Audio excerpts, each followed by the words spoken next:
işləyib 20 dəqiqə. Tez. Baxın. Mən düzəltdim. Düzdür. Aynen. Düzəldin. Düzdür. Düzəldin. Saat 3 tamam. 3 tamam.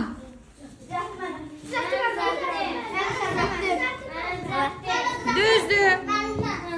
Düzəldin. Saat 7'ye işləyib 20 dəqiqə. 7'ye işləyib 20 dəqiqə. Aha. Düzdür.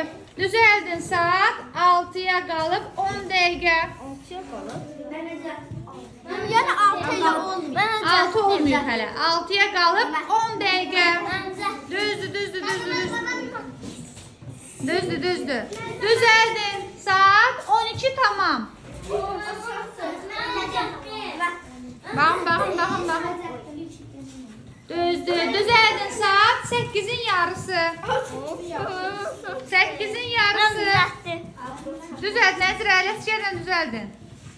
Aha. Kenan 8'in yarısı değil o.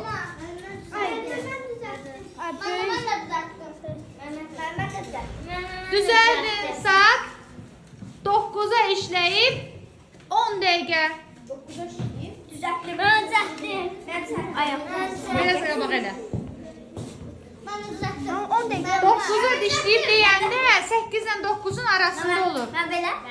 Aha.